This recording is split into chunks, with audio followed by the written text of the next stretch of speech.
بهار آمد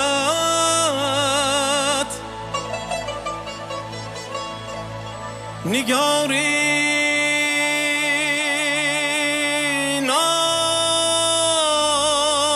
نازنینم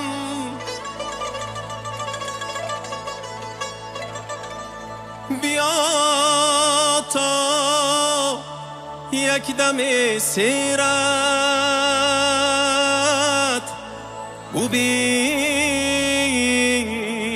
ببینم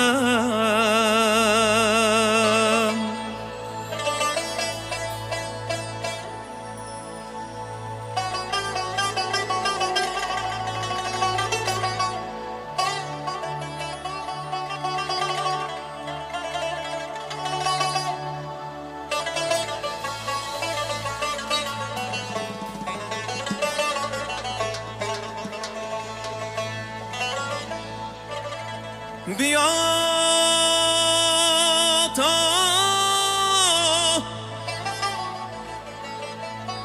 یک دم بخاطر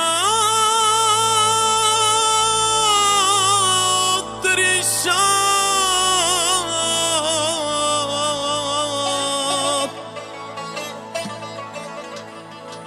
بفخلویت منی مسکین بشینم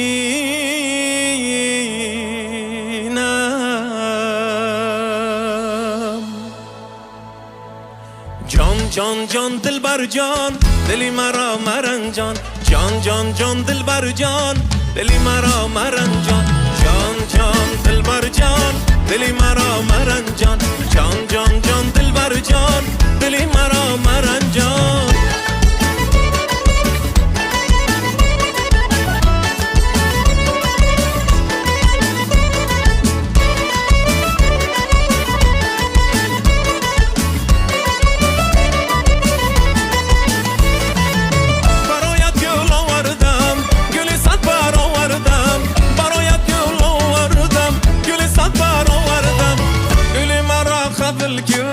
دلی مرا مرنجان گلی مرا قبل کنه دلی مرا مرنجان جان جان دلبر جان دلی مرا مرنجان جان جان جان دلبر جان دلی مرا مرنجان جان جان دلبر جان دلی مرا مرنجان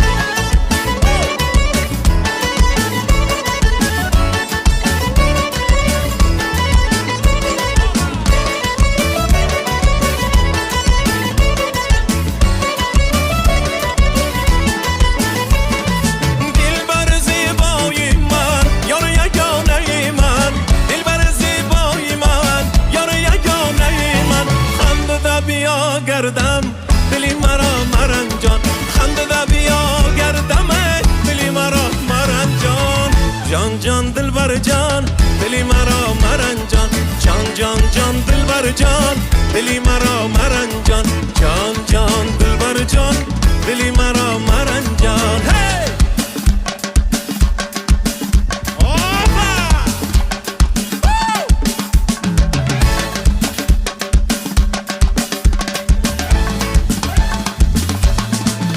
هی جان جان دلبر جان دلی مرا مرنجان جان جان جان دلبر جان دلی مرا مرنجان جان جان دلبر جان دلی مرا مرنجان جان جان جان دلبر جان دلی مرا مرنجان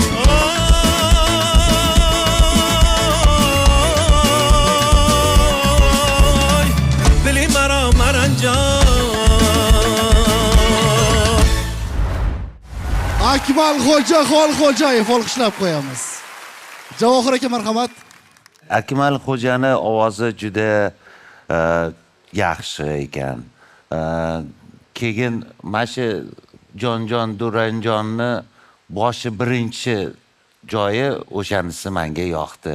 Bu yog'i o'zi Jonjon Dilanjon. Nozanin yoqdi. Anaqa medlyakani adli bitum. Bu yog'i o'zi все, bu yog'i o'zi qizig'i yo'q o'zi. Menga shunaqa bo'ldi. Endi Javohir aka qarang, men har xil janrda kuylab ko'ryapman-da. Opera ham etdim, estrada ham etdim, o'sha lirika ham etdim. Endi tempoviy qo'shiq etmaganman-da. Shuning uchun birinchi marta men olib chiqdim. Yaxshi bo'lmasa. Ko'rdingmi, bularni bilmagan ekanman men. Rahmat. Lekin ovozingga gap yo'q. Juda ham chiroyli ovozing bor ekan. Rahmat, Ko'z ustoz. tegmasdan. Rahmat. Молодец. Qo'shiq muallifi Akmal Xo'ja Xolxo'jayevning adalari Baxtiyor Xolxo'jayev. Olqishlab qo'yamiz. Bravo. Marhamat Dilnoz opa. Akmal Xo'jaga gap yo'q. Har doim aytib kelganman, yana aytaman. Omad har doim sahnada o'zini tutishi, kiyimi, endi ovoziga gap yo'q. Albatta ishlashlari tayyorgarlik ko'rilgan. Omad tilayman Akmal Xo'ja. Rahmat ustoz. Rahmat. Alisher aka marhamat. O'zim ham savol bermoqchi edim oldin.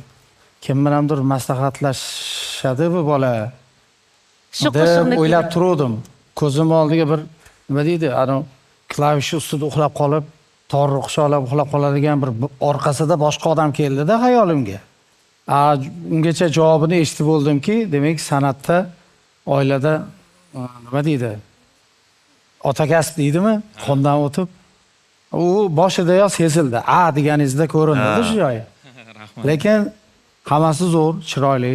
Shu narsaga duch kelinyaptiki, bu ukalarimizga yaxshi ijodkor, bastakorlar, shoirlar bilan hamkorlik qilish juda kerak bo'lyapti. Agar ijod qilib qanaqadir joyga kelganingizdan keyin sekin orqadan emelab kelayotganlarga qaraysizda, qanchalik nimani ustozlardan olgan bo'lsak, shuni ilinish harakatida bo'lamizki, ertaga qarib 90 ga kirib shirin chol bo'lib televizor yoqqanimizda biz ham maza qilib ashula eshitaylik deymizda. Omad sizga bersin. Rahmat. Agar nima deydi, shu fursatdan foydalanib bir narsani aytmoqchi edimki, nafaqat ijrochilar, balkim shu ijrochilarni mana deb ko'rsatib berilishida kanallar ham hissasi juda katta. Chunki bu birinchi loyiha emas va oxirgisi ham emas. Nima deydi, sababchi bo'linyapti. Ajab emas, keyinchalik qanaqadir bastakorlar bilan ham shu yoshlarimiz bilan birga ishlashib, yosh iqtidorli shoirlar qo'shilib birga ijod qilib, yangi qo'shiqlarni ko'rsatib olib chiqib berishsa, yaxshi niyat qilamiz. O'zingizni ijodingiz, o'zingizni qo'shig'ingiz bilan qola olasiz yurakda. To'g'ri. Chunki egan bekorga har birimizga barmoq izimiz va ko'z qorachig'imizni boshqaga